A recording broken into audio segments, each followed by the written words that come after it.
Alô, você fera que vai fazer o Enem? Nós vamos ter a oportunidade de rever, nesse momento, todos os assuntos que têm caído nas últimas provas do Enem. Tá certo? E com essa hashtag aí, Química do Pipoco, solta o pipoco aí, chupetinha!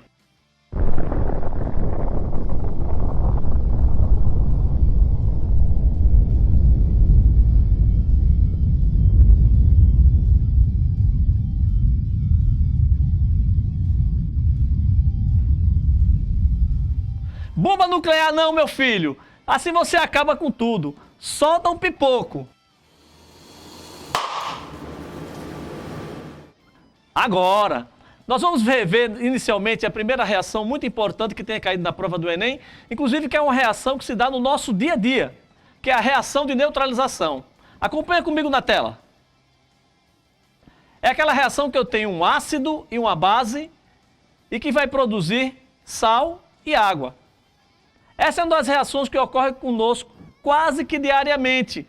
Tudo está relacionado a isso. Há um meio ácido que vai ser neutralizado com meio básico, ou um meio básico que vai ser neutralizado com meio ácido. Ô chupetinha, tu já tivesse azia? Não é azia não, meu filho, é azia, aquela queimação no estômago provocada por má alimentação, às vezes por estresse e por tantas outras coisas. Olha só. Se eu tenho o ácido clorídrico, que é o ácido do estômago, o HCl, acompanha comigo na tela. Se eu fizer a neutralização com o hidróxido de sódio, que é chamada soda cáustica, eu vou ter como resultado sal mais água. E esse sal aí realmente é o sal de cozinha. Mas existem muitos sais na química que são formados em reações de neutralização, certo? Que não tem nada a ver com o sal de cozinha. Sal, na verdade, é uma expressão generalizada que envolve aí uma função na química que nós chamamos de química inorgânica. Agora, olha só, como nós falamos na azia provocada aí no estômago, que é aquela queimação, nós podemos usar algumas substâncias com caráter antiácidos para que possamos neutralizar esse meio. Por exemplo, se eu tenho o ácido do estômago, que é o ácido clorídrico, nós podemos usar como antiácido o hidróxido de alumínio. Podemos usar o hidróxido de magnésio, também chamado leite de magnésia. Ou, quem sabe, um outro sal de fruta, que é a base, às vezes, de bicarbonato de sódio ou outra substância, ou o próprio carbonato. Acompanha comigo na tela. Eu tenho agora o ácido clorídrico, que está reagindo com o hidróxido de alumínio, que é esse que nós estamos usando para neutralizar. Está sendo obtido o cloreto de alumínio e, claro, a água. Agora, se nós pudéssemos analisar com calma esta reação na forma sua iônica, olha só como ficaria. O HCl, esquece o C que está na frente, a quantidade de mols, observa apenas as cargas, como elas se formam. Ficaria H+, mais Cl-, e o hidróxido de alumínio ficaria Al3+, mais OH-. Observem as cargas que temos no alumínio e no cloro, porque vão se formar um novo composto, na verdade, o cloreto de alumínio, a partir dessas cargas. Observe que o alumínio tem carga mais 3 e o cloreto tem carga menos 1. O que vai formar aí, ó, na inversão das cargas, esse composto de cima, o chamado cloreto de alumínio, que também é um sal. E claro, quando eu pego o H+, e junto com o OH-, observe que as cargas estão se anulando, forma também o que nós chamamos de H2O.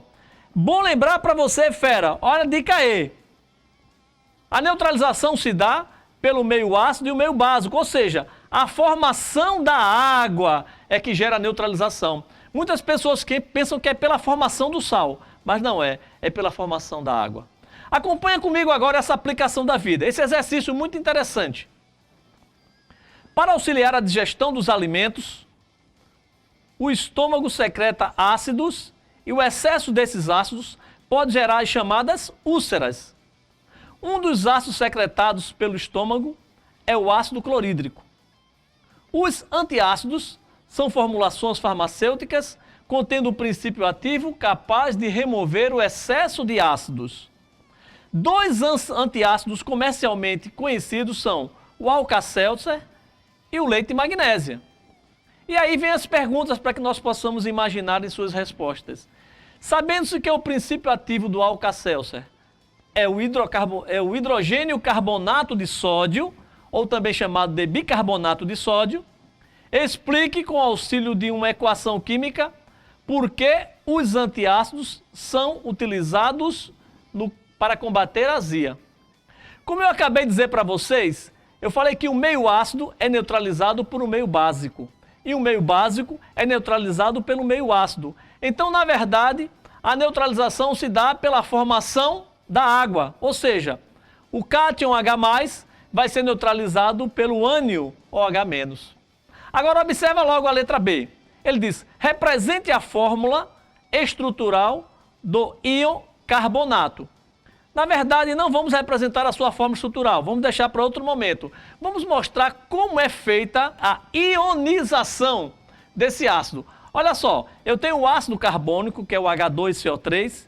Percebam que, como ele é um diácido, ou seja, tenho 2 hidrogênios ionizáveis, na verdade, a ionização é feita parcialmente. Primeiro sai o primeiro hidrogênio, observa, H+, mais HCO3-. E observa agora que quando eu pego esse ânion HCO3- e faço a segunda ionização dele, vou obter H+, mais CO3-.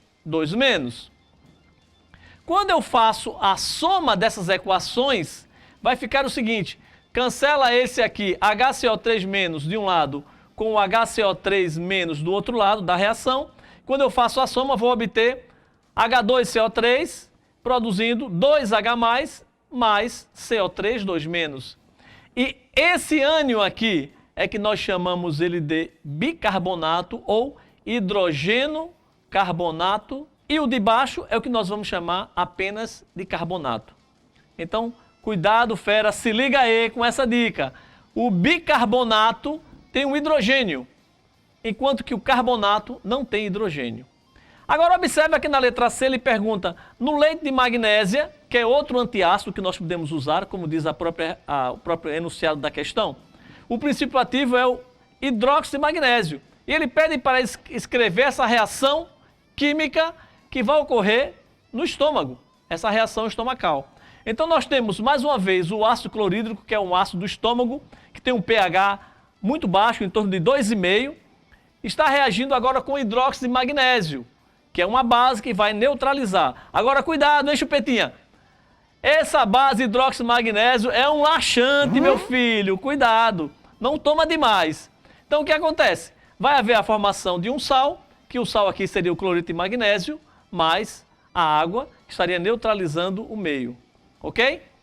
Agora, uma outra reação muito importante que tem aparecido no Enem é a chamada reação de combustão ou reação de oxidação. Acompanha comigo na tela. Eu tenho a presença de um composto que eu estou chamando X aí, que está reagindo com o oxigênio, que pode ser o oxigênio do ar ou um oxigênio formado em uma reação química, e vai produzir sempre CO2 e água, se a reação for uma reação de combustão completa. Então se liga aí, fera, isso é importante. Toda combustão completa, ou chamada combustão total, vai produzir como resultado CO2 mais água. Agora, eu posso ter também um determinado composto reagindo com oxigênio e o resultado não ser CO2 mais água, ser CO mais água. É o que nós chamamos de monóxido de carbono, né? Que é uma fumaça preta. Solta uma fumaça preta aí, Chupetinha, para que o pessoal entenda melhor. Beleza.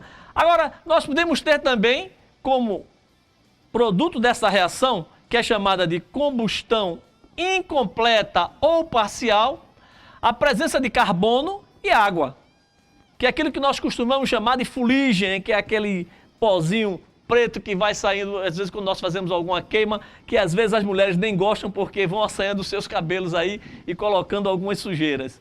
Mas olha, é muito importante você saber que a combustão ela pode ser completa ou incompleta. Acompanha comigo essa questão que já caiu no Enem em outros anos. No Japão, um movimento nacional para a produção da luta contra o aquecimento global leva o seguinte slogan: uma pessoa, um dia, 1 quilograma de CO2 a menos. A ideia é cada pessoa reduzir 1 quilograma a quantidade de CO2 emitida todo dia, por meio de pequenos gestos ecológicos, como, por exemplo, diminuir a queima de gás de cozinha. Isso aí aconteceu no dia 24 de fevereiro, uma notícia de 2012, lançada lá no Japão. Considerando um processo de combustão completa de um gás de cozinha, composto exclusivamente de butano, vamos imaginar assim, na verdade é uma mistura, mas vamos imaginar que seja só butano, a queima para atender a meta diária, apenas com esse gesto, é de... E ele coloca aí alguns dados para que a gente possa usar na questão. Primeira coisa é que ele está falando de combustão completa. Observa lá o nome, fera, não esquece isso aí. Combustão completa. E nós vimos na reação anterior que combustão completa é aquela reação que eu tenho um composto, que no caso agora vai ser o butano, que a fórmula é C4H10, reagindo com o oxigênio e produzindo CO2 mais água, relembrando porque a combustão é completa. E claro, eu não posso calcular nada aí se eu não tiver a equação balanceada. Então acompanha comigo também. Se eu tenho 4 carbonos aqui antes da reação, eu tenho que ter 4 carbonos aqui depois da reação. Se eu tenho 10 hidrogênios antes da reação, eu tenho que ter 10 hidrogênios também depois da reação. E claro, se eu contar a quantidade de oxigênio, vou perceber que eu vou ter 8 oxigênios, mais 5, 13, e do outro lado vai ter que aparecer 13 oxigênios. E eu posso representar por essa fração, 13 meios de oxigênio. E aí posso fazer a relação estequiométrica que ele está dizendo. Observe que pela reação, ele está dizendo que o C4H10, que é o gás butano, eu tenho 58 gramas dele em 1 mol. E observe que a quantidade de CO2 que está sendo produzida está sendo 4 vezes 44 gramas, já que 1 mol de CO2 está sendo dado no problema, é 44 gramas. E aí vem a questão, se ele quer que você utilize 1 quilo, ou seja, 1000 gramas apenas de CO2 por dia, a questão vai ser a seguinte, quanto de gás, na verdade, nós vamos utilizar por dia, cada pessoa, para que a gente possa chegar a essa redução. E aí, a gente vai partir para uma associação matemática, 58 sobre x é igual a 4 vezes 44 dividido por 1000. E aqui nós vamos fazer aquela multiplicação extremos e meios e nós vamos ver que o resultado dará 333 gramas. Mas observe que a resposta está em quilograma. Transformando para quilograma, fera, dividindo isso aí por 1000, seria a nossa resposta, a letra B. Não desliga aí. Já já a gente continua com nossa segunda aula, com as outras reações importantes no Enem. Um abraço. Alô, você fera que vai fazer o Enem? Nós vamos ter a oportunidade de rever todos os assuntos mais importantes que tem caído nas últimas provas. Solta aí, hashtag do pipoco. Solta aí, hashtag do pipoco. Alô, você fera que vai...